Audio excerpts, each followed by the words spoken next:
we go through a few different layers of delusion in these relationships. I'm going to tell you about 6 delusions you've had in your relationship, and I'm going to tell you how they happen in order. Delusion number 1 is that the person you are dealing with doesn't have a severe mental illness. They may have problems, they may have a chip on their shoulder, they might suffer from a lot of anxiety or depression or some anger issues now and then, but they're not severe and they're not debilitating. This second delusion is one of the amazing traps it's set up for you, which is you are a savior. You have saved them from some kind of pain or sorrow. There's no one else quite like you, and there's no one else quite like them, and how special all of that is. It's the thing that you want to get back. Now, you don't just want to get it back because of the way that they treated you, that it felt good, but it also, how amazing did it feel to be able to fully regulate someone else's existence, experience, and emotion. And the delusion around that is that you were actually doing that it was you uniquely and your actions that were creating and generating that inside of them, when it was not that at all. It is a sequence that they go through with every single relationship that's gotten that far that they've had. And because it's the same sequence on repeat, you know it can't actually be the person outside of them. And because you can't bring them back to that state, you truly are not the cause of those amazing feelings they had in the beginning. They generated them inside of themselves. Unconsciously, they weren't aware of it. They thought it was you, and so did you. But that delusion is super important. That delusion is what is going to frame and keep you in abuse for however long you're in abuse for. Was that savior complex that you also loved. Delusion number 3, it's not abuse. As the splits start to happen in the beginning, that these are just one-off things. This is kind of related to that first delusion that they're healthy, except the things that they do are a little bit crazy, a little wild, a little over the top. But you still are thinking, but maybe not. Maybe he just punched me in the face because he really was scared. Maybe she keyed my car because, I really shouldn't have forgotten that she likes 2% milk and not 1%. Stuff like that. It's not really abuse. They just were having a really weird, bad day. All 3 of these delusions, if you figure out the truth of them, you can get out with minimal emotional damage. Let me say that again. The first 3 delusions, if you figure out that you're in a delusion early on, you can get out. After that, the trauma bond is starting to set in, and you hit this point of no return. They're healthy. If you figure out that they're not, you can leave. I'm a savior. I have the ability to completely change another human being like that. Fucking delusion. That's when we talk about codependency maybe having an earlier point in your life from childhood. Because why were you so easily fooled into thinking that you could be that special to somebody? Number 3, it's not abuse. If you figured out it was abuse, some fucked up thing happened, you're like, this is no way. Imagine if you had like a level 2 attraction to this person and they pulled some shit like that early on in a relationship that I don't know why you were in. You only had a level 2 attraction, but whatever. You're forgiven. Would you have stayed? Maybe you'd be like, that's kind of weird. I'm not really into people cutting my hair while I'm sleeping. That's weird. Once you have gone through these 3 delusions and you haven't really noticed that they're delusions, 4th one is coming. And the 4th one is you're the problem. And eventually you're the abuser. As soon as that happens, trauma bond has engaged and you're into it. And the reason you're in it, again, is you had a savior complex where you agreed with them that you actually did change them, that you actually were able to be, like a marionette puppeteer when it came to their positive emotions. Now, you weren't a dictator. You didn't tell them what to do and how to dress and all the things that they've done to you. No. You were the benevolent dictator. So you helped them to regulate their emotions, but you also wanted to turn them into a bird that they could free. Right? That's what you wanted, to help them to have some better level of autonomy. I know it. The problem is that you could start to believe that you were the problem because, you were the solution, and obviously you did all these great things for them, and now their emotions are fucked up and you're the problem. So what's happening here is this. Right from the beginning, what you didn't realize is that both of your identities were becoming one. You are becoming emotionally enmeshed. And that's what I talk about, that these relationships start as codependent relationships, basically where both people are kind of fawning and morphing into what the other person wants. You like to think that you didn't do that as well, but you did because you thought you were the savior, and that's what they wanted, wasn't it? It's also what you wanted. And so you both kind of did this. Like, didn't you want a perfect partner, and they were trying to be perfect for you, and they were doing it because you wanted it, but they also wanted it because if they could be perfect for you, then you could merge and be in love, and then no one feels bad again. We have this merger of identity, and as soon as our identities are merged, it's really easy to push emotions back and forth and to blame the other person. So if they're feeling angry, I must be feeling angry. Did that ever happen to you? Like they were angry and they would accuse you of being angry, or they were suspicious and they would accuse you of being suspicious, or they're cheating and they accuse you of cheating, or they're drunk and they accuse you of being drunk, or like whatever. Like you were both doing the same thing. That's this merger of identity. In Covert Identities video, I talk about that the borderline stable identity is you. It's this enmeshed identity. Now, as you get into the relationship, you do enmesh with them too, and that's partly why you become so sensitive to their emotions. You feel that they're anxious, it makes you feel anxious. You feel that they're sad and you can't solve it, it makes you feel sad. So like you're sharing these. So it's like, okay, well, if I can cure her anxiety, then I also won't feel anxiety. Oh, great. I can cure her sadness, I won't feel sad anymore. I can cure her shame, I won't feel shame, right? And it's like this. Now, your way of curing when you're in this enmeshed thing is more similar to fawning, right? So it's like, how can I be helpful and peaceful and kind in doing this? When they're enmeshed, their way of doing it often is the warrior protector. So they're going to take the negative emotion, put it on you, and split. And now you own the anger. Now you own the thievery. You own the cheating. You own the destructiveness. You own the sadness. Like all that stuff is yours. Me, I just want to keep the good emotions for myself. Don't you remember when we first met? I came to you and I told you I was so sad and anxious, and you gave me all the positive emotions, and you took all my negative emotions. You even told me, I'll absorb them for you. Give them to me. Here, come hug me. I'll take all your pain away. Remember you promised that to me? See, it is your fault. This is all your fault. You said you would do this. So this is part of that contract that begins right at the beginning of this relationship. So of course, if it's not working out and you're enmeshed, well then you're the abuser and you're the bad one and you're the one who keeps causing these negative emotions. And now when they start to merge with you again, you know, because you split, but then you get back together, and you split, and you get back together, and you split, and you get back together, and it keeps getting worse and worse. And when you get back together, of course, there is initially this positive feeling that's felt back and forth. But if you think of it like a fuel, your total fuel resources are so incredibly depleted that when you're holding each other and when you're merging and remerging your identities, a lot of what you have to give is nothing. You're broken, you're empty. And they're empty and broken too, so there's not really a lot in that pool. It doesn't really feel the same for them. So maybe they need to go find someone else, because part of the devaluation and part of your true value to them is that you are able to regulate their emotions. You are the savior. And as soon as you can't do that, you don't have any value to them. It's like you were providing this full cup of fuel, or it was empty. You were all or none, this black and white thinking about you. And that became your identity. So it's always your fault. You promised you would be full of happiness every time we saw each other. Why can't you be full of happiness? Why can't you just let go of and forget that horrible thing I did to you yesterday?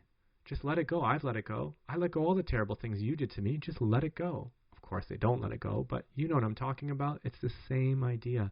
Come on. Let's merge. I can't merge with you when you have all this negativity. It doesn't feel right. Delusion number 4 is that you are the abuser, and you start to believe it. Because in order to maintain your savior complex, the abuser thing has to also be true, right? If one's true, the other's true. If you can cure me of all of my problems and terrible emotions, then you must also be the reason why I'm feeling so bad.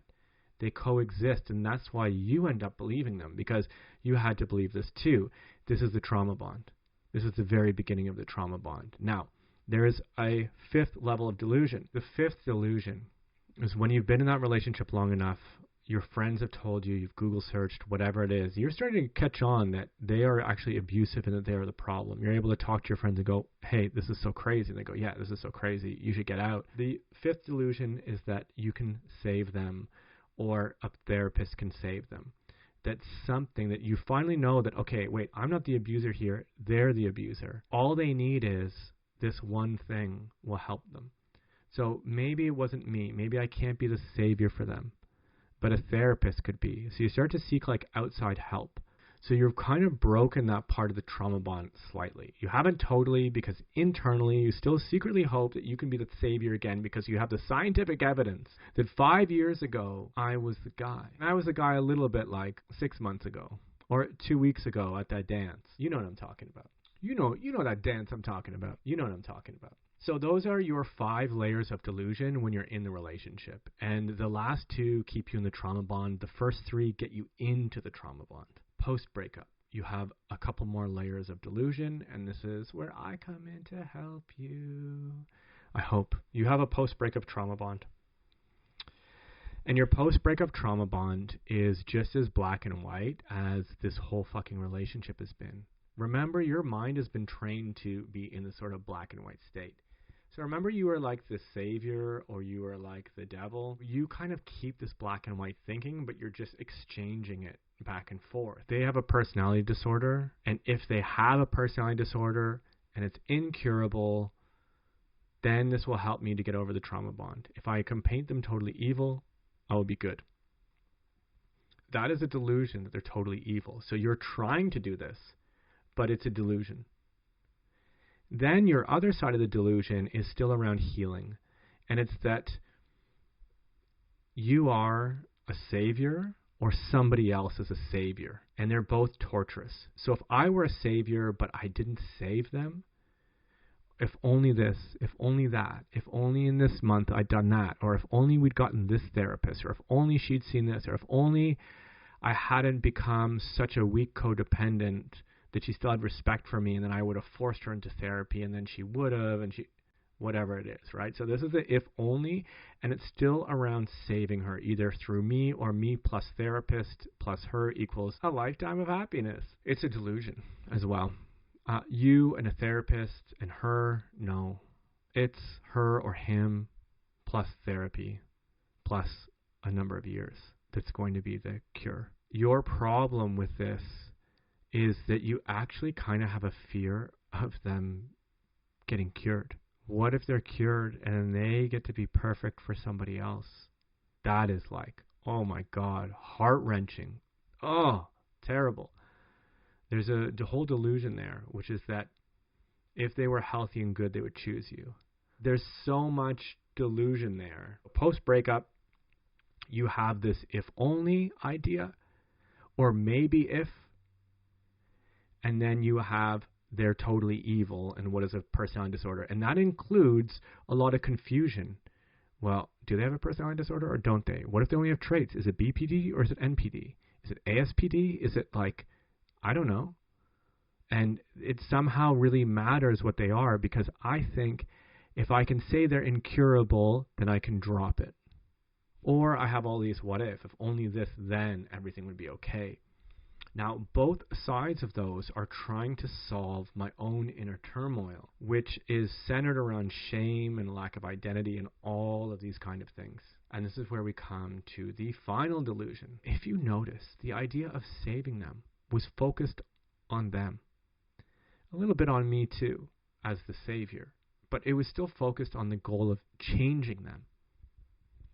And then if you think about the personality disorder or their evil, my goal is to change them, my perception of them. And both of these are in conflict with each other, but they're all focused on that other person. What's happened is, pretty much since I was the savior, all my focus has been on them. And that's the final layer of delusion for you, is that there's nothing that you need to do to change. There's nothing that you need to work on internally. And I mean deep work. I mean deep work like you think they need deep work. Your final delusion is that you don't need deep work.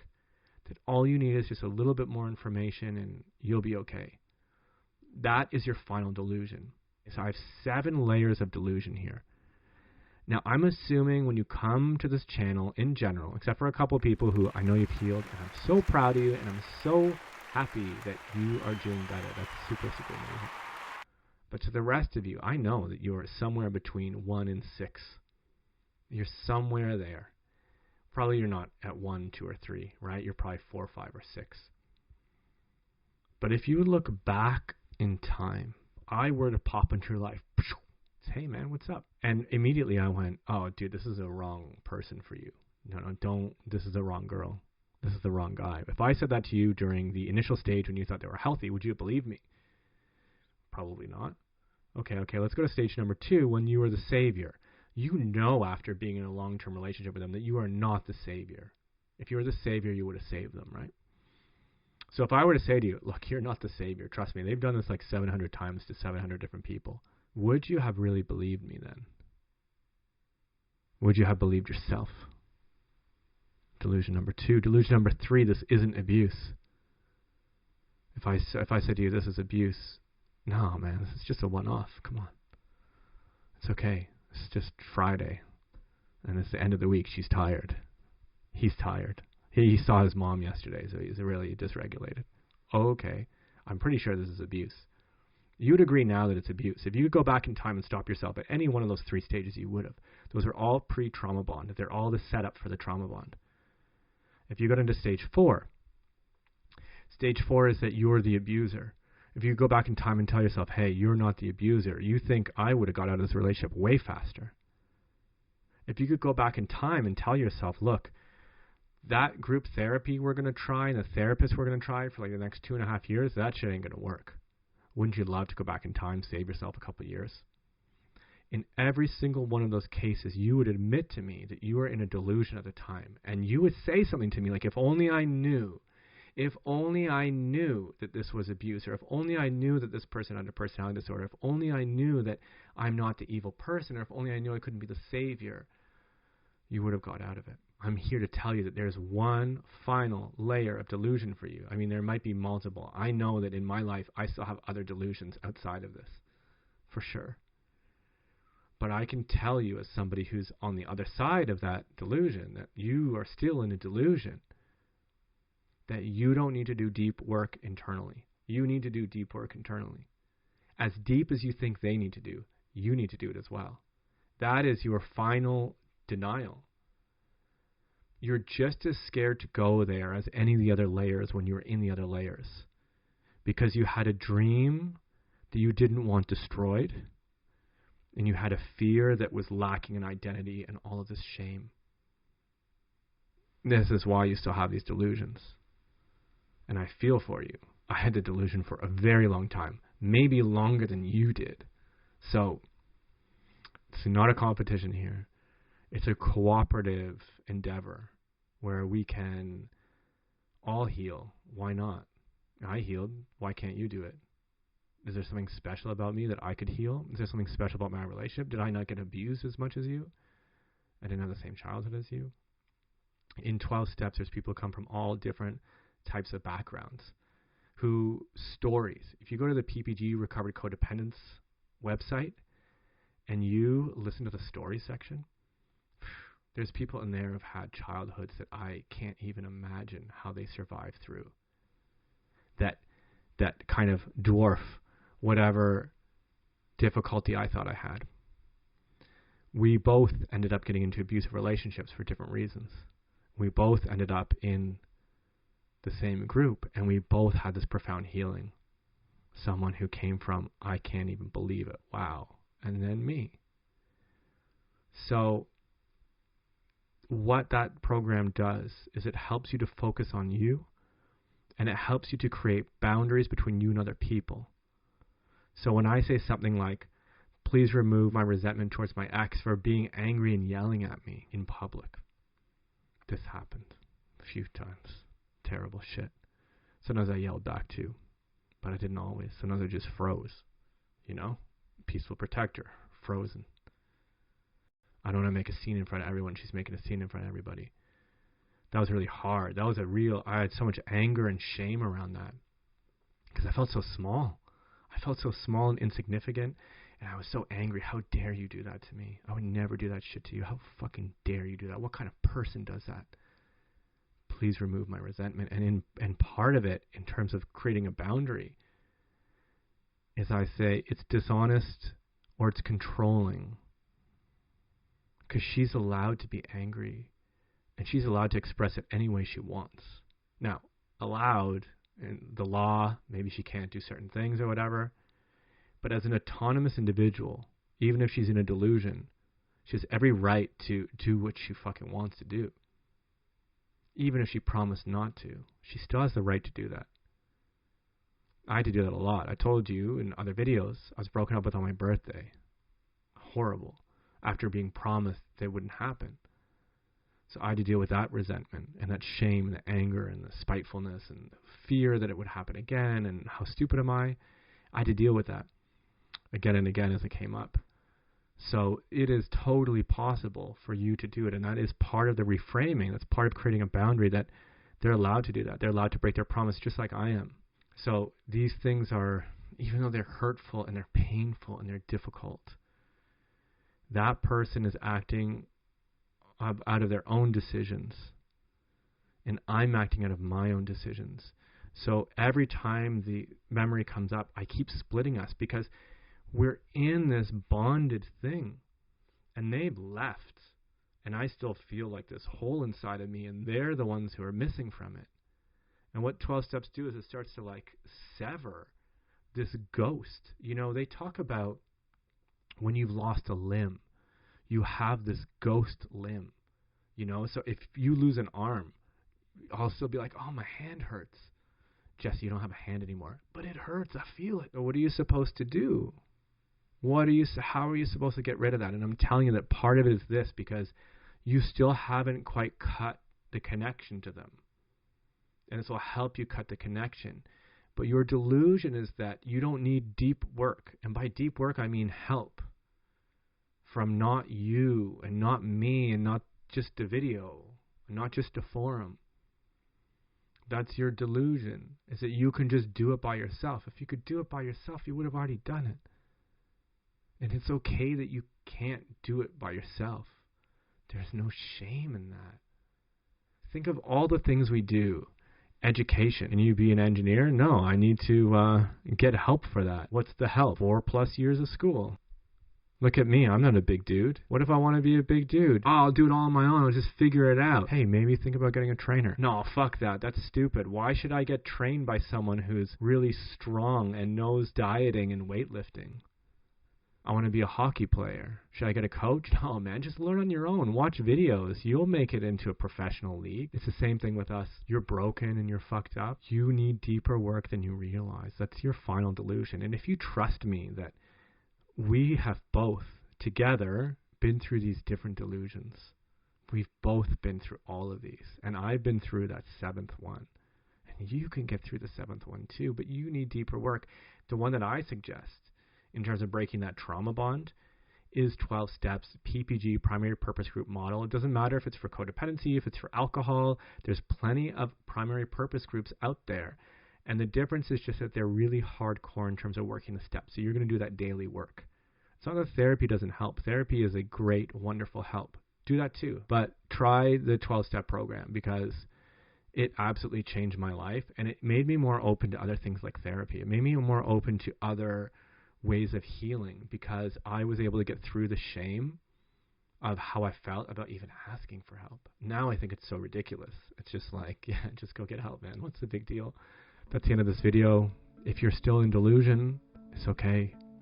Me too. I was in delusion, and I still have certain delusions now in my life that I have yet to encounter, and until we're through them, we can't really see them. But I'm here to tell you, you can get through it. There's other people on my channel who've commented who've gotten through it as well, which is really incredible. And Mike from The One Thing That Heals BPD and NPD Abuse, he was the lighthouse for me to be able to see that something new and a different way of being is possible. I follow what he said, and it's been really, really fantastic. I recommend you do the same thing. Thank you so much. Peace, everyone.